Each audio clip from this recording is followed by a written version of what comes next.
Se ha presentado el índice de paz para México. El Instituto para la Economía y la Paz está presentando en estos días el Índice de Paz México 2026 y estamos hablando de una serie de informaciones muy relevantes con la información desglosada por Estado de la República. Estamos hablando de un indicador muy importante, muy valioso, que le voy a pedir a quien dirige para las Américas este Instituto para la Economía y la Paz que nos lo explique, a Michael Collins, que nos explique cómo es que se construye este índice, de qué está hecho, qué refleja y qué hallazgos están dando a conocer. Bienvenido, Michael. Gracias por estar aquí esta mañana. Hola, Carmen. Muchísimas gracias. Mira, el índice de paz en sí busca influir las políticas, los programas de seguridad pública, de gobernanza, pero también de construcción de paz. Mira varios indicadores de paz y violencia en el país. Miramos indicadores de homicidios, crimen violento, miramos la disponibilidad de armas y también la percepción de la inseguridad. No nos ofrece una idea de lo que está pasando a día de hoy completamente. Nosotros lo que miramos es básicamente el año anterior, el 2025, y cómo compara el 2025 versus el 2024 y en comparación hace una década, por ejemplo. Hay varias cosas que resaltan en el índice este año. En particular, este año fue la mayor mejora de paz que se ha visto desde que publicamos el índice. En gran parte, vista la gran reducción de homicidios que hemos visto, aunque hay que reconocer que existen significantes retos en el país aún, evidentemente. Seguimos siendo muchísimo menos pacíficos que el 2015 y la percepción de inseguridad ha aumentado en el país. Sin duda que hay muchos desafíos y muchos retos, pero me detengo en lo que dices. 2025 entonces es el año en donde México mejoró este 5.1% en el índice de paz.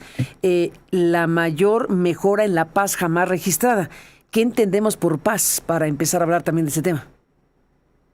En aspectos del índice lo llamamos paz negativa, es decir, la ausencia de violencia o de miedo a la violencia.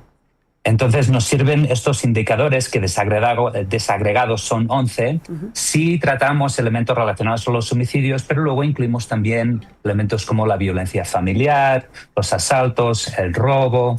Entonces esto nos permite luego desagregar por estados. Vemos que Yucatán, por ejemplo, ocupa el puesto primero en el índice, es el estado más pacífico ya por 9º año consecutivo, seguido de Chiapas y Tlaxcala. Luego Zacatecas, Nuevo León y Estado de México son los estados que más han mejorado este año también. Sin duda, digamos que respecto a nosotros mismos tenemos este indicador importante, pero a nivel global y comparativamente hablando, ¿dónde está México? Pues queda en la parte baja de la tabla. Producimos otro índice que es el índice global de paz. Ocupa el puesto 135. Evidentemente, como mencionaba, hay significantes retos en cuestión de homicidios y de crimen general en el país. Por ejemplo, ¿no? Hubo 24.000 homicidios en el país el año pasado. Una tendencia que se...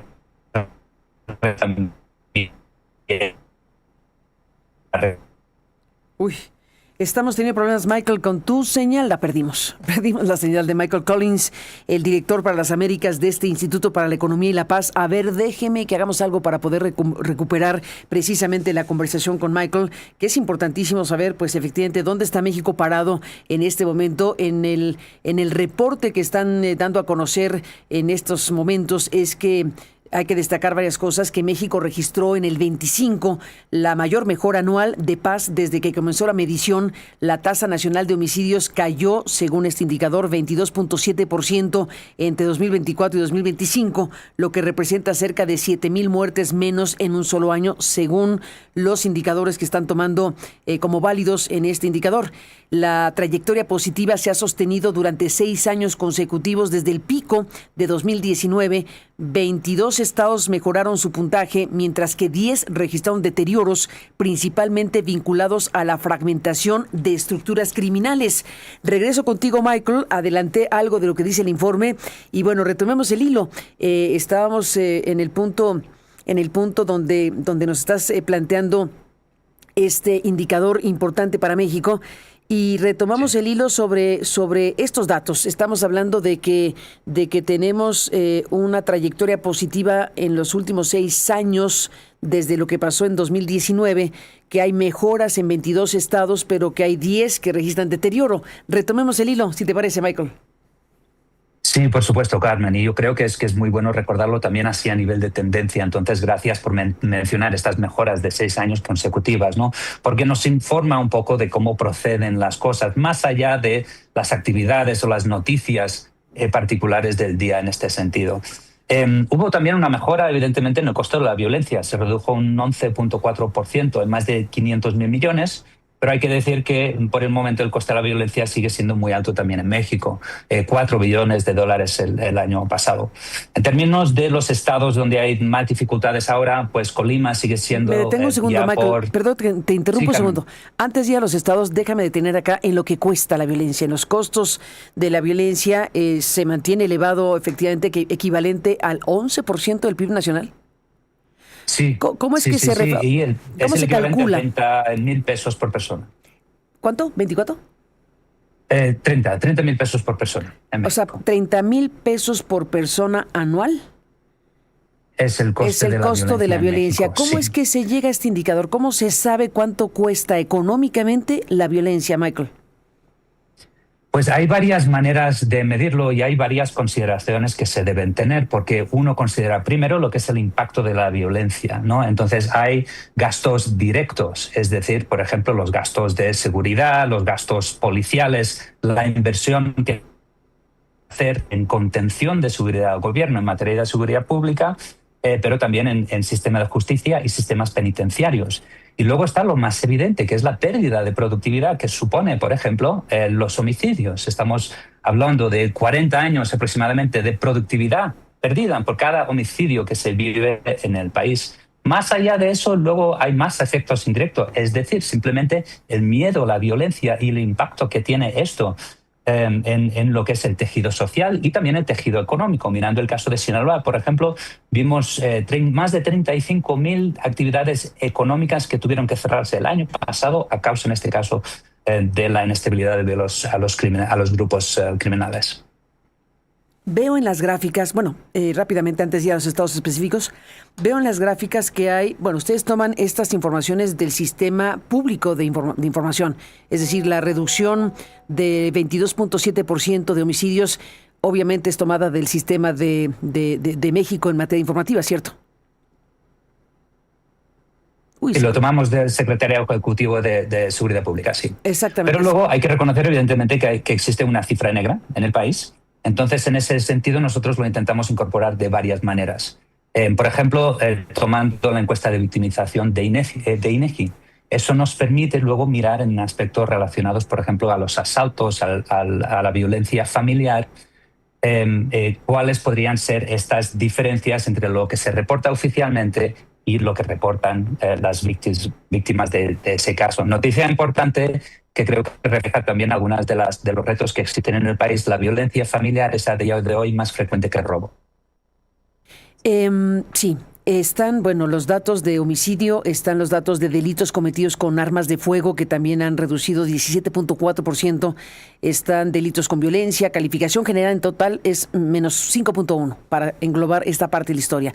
Pero luego tienen la clasificación que tiene que ver con miedo a la violencia, que ha crecido el miedo a la violencia y han crecido los crímenes de la delincuencia organizada. Ustedes clasifican violencia y violencia relacionada con delincuencia organizada, que esa ha crecido 6.2.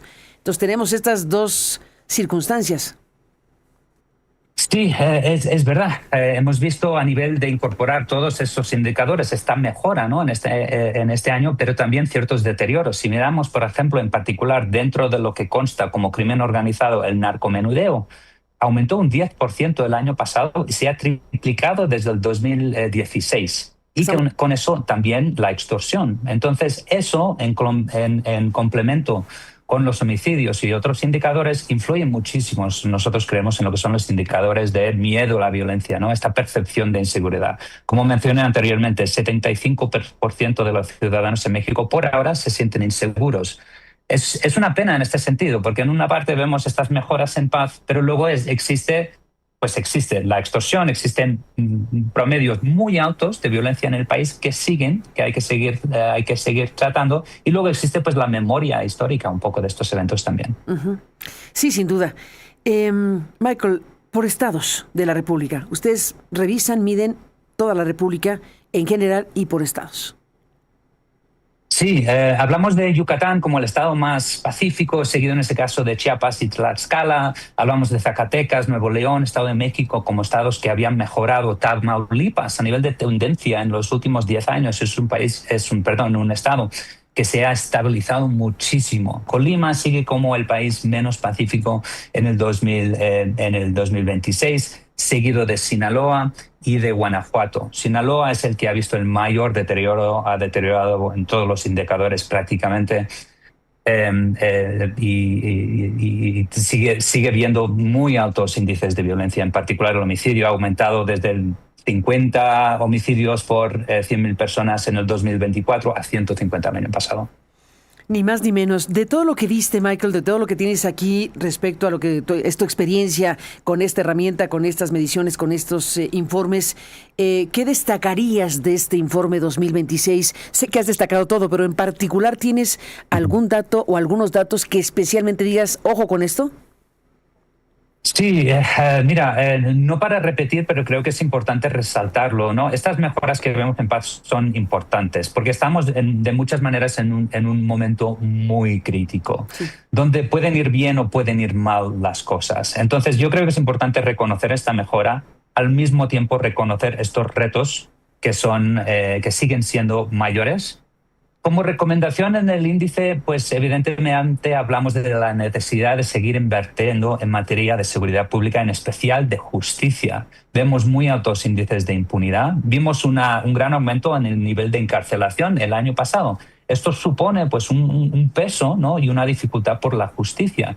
A día de hoy hay 2 jueces o magistrados por 100.000 personas en México, en comparación con 14 por 100.000 personas como global.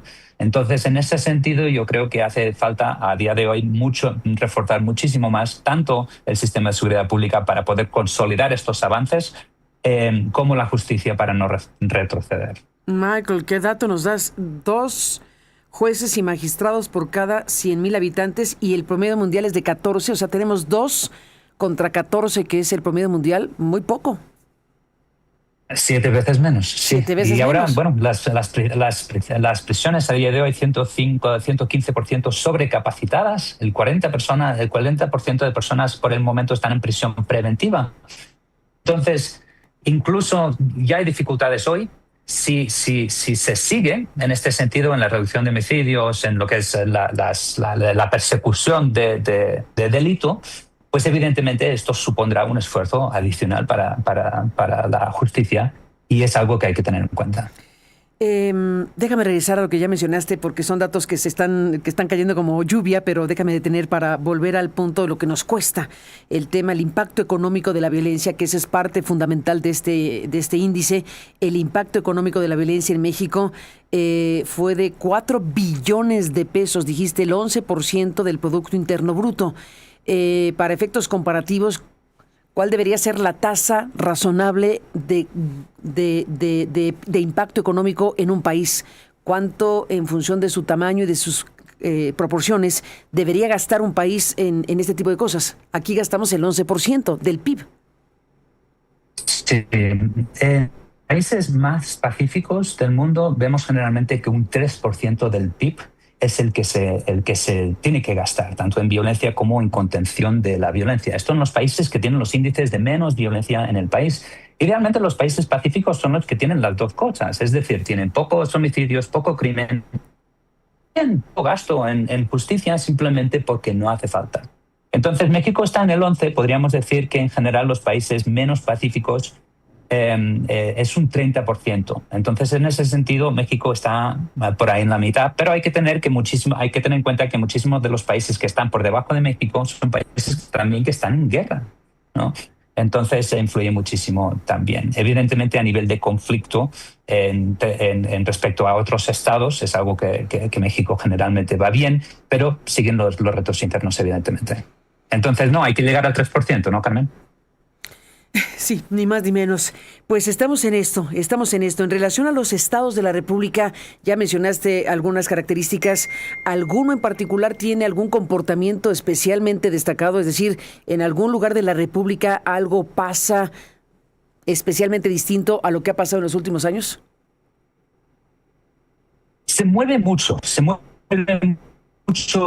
por todas las dinámicas que veníamos hablando.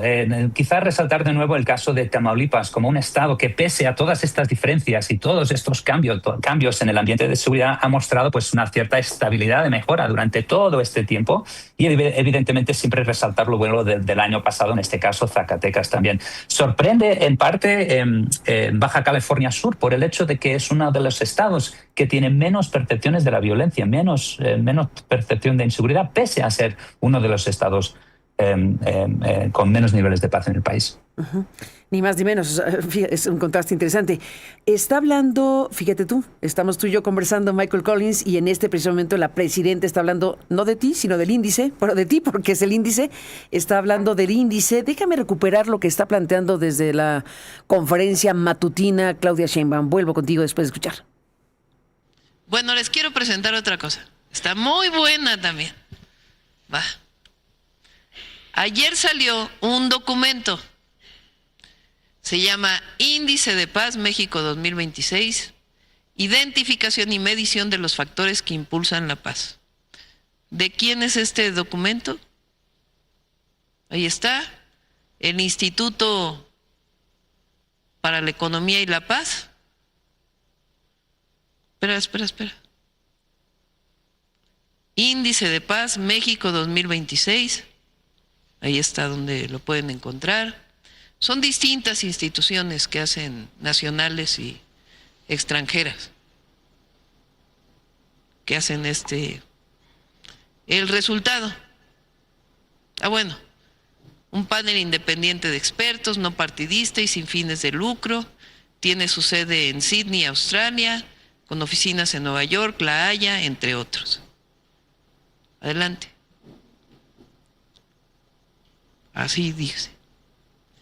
En 2025 la paz en México mejoró un 5.1%, lo que representa la mejora más significativa en la paz en al menos una década. Es de lo que estamos hablando contigo, Michael Collins, de esta forma, pues festejando la presidenta de la República estos indicadores. ¿Cómo lo ves? Bueno, no, me pillas. Evidentemente es bueno poder poder entablar esta discusión, ¿no? Y poder utilizar este tipo de datos para poder debatir estos asuntos en particular. Hay que reconocer, evidentemente, el aumento de paz que se ha visto en México, no solamente este último año, instancia récord, como dice la presidenta, pero también estos últimos 6. Al mismo tiempo, tal y como lo hace el índice, pues reconocer los retos que existen también, ¿no? Los elevados niveles de homicidio, y básicamente en el sentido de que sí es bueno reconocer los avances que se han hecho, pero falta muchísimo trabajo para hacer. Sin duda. Bueno, entiendo que el gobierno diga, pues es un indicador de que lo estamos haciendo bien. Es obvio, ¿no?, que se pueda usar de esta manera el índice, y hay que ver este índice con toda su complejidad y con todo el panorama que nos ofrece esta información. Déjame citar a nuestro muy estimado Jacobo Dayan. Jacobo Dayan, que es un experto en materia de derechos humanos, un especialista que tiene una presencia en este programa y está escuchando la conversación. Y nos dice Jacobo lo siguiente: ese índice de paz parece no contemplar desaparecidos. En un país como México, los homicidios no reflejan por sí solos la violencia. Abramos el debate de esta parte. ¿Qué me dices, Michael? Sí, gracias por la pregunta, Jacobo. Es muy importante resaltarlo. Y nosotros en el índice cada año sí hacemos mención a las desapariciones como posible cifra negra en parte de los homicidios, pero también como síntoma y posible causa de estas percepciones de inseguridad en el país también, ¿no?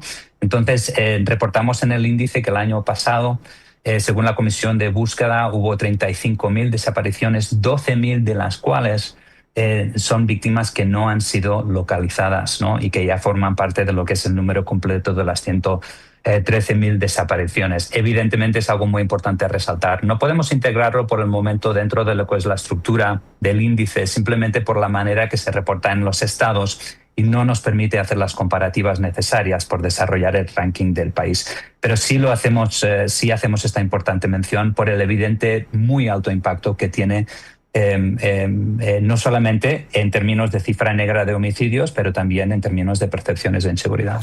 En su análisis, Michael, te pregunto, ¿está incluida la confiabilidad de las cifras oficiales en términos de los reportes que las agencias del Estado tienen para alimentar al sistema general de información sobre homicidios? En este caso también hay una discusión muy fuerte sobre desaparecidos. ¿Tienen ustedes una observación técnica respecto a la confiabilidad de los padrones de información del Estado mexicano en esta materia? Nosotros priorizamos la disponibilidad de los datos, es decir, que sean datos públicos y que sean datos que puedan consultarse por la ciudadanía. Si ustedes visitan a cualquier navegador, ponen Índice de Paz México, podrán consultar no solamente el informe de manera interactiva, pero también acceder a todos los datos. Sí utilizamos datos públicos, pero también luego utilizamos las encuestas de victimización de INEGI para luego ver cuáles son estas posibles diferencias en formatos de cifra negra y a partir de ahí evaluar un nuevo cálculo que va más allá de las cifras oficiales para calcular lo que es el nivel más real en estos aspectos de crimen violento, por ejemplo. Ni más ni menos. Pues ahí está un panorama muy importante para México. Lo decías al principio, Michael. Déjame cerrar la charla con el principio que tú dijiste. Estamos en un contexto especialmente crítico por muchas razones en términos de situaciones que están ocurriendo en materia de procesos judiciales que se han abierto en Estados Unidos, de acusaciones directas en relación a la narcopolítica, hablando de los estados de la República, acusaciones de narcopolítica, particularmente situados en Sinaloa, la expectativa abierta de que puedan venir otras acusaciones desde Estados Unidos en relación a autoridades diversas en diferentes partes de la República. En fin, hay un contexto como el que estamos viendo. ¿Cómo cruzar el análisis integral del conjunto de cosas que están ocurriendo hoy por hoy y estas informaciones que nos compartes? Sí, gracias, Carmen. Mira, por eso una de las conclusiones del índice de este año en particular es que es un punto crítico.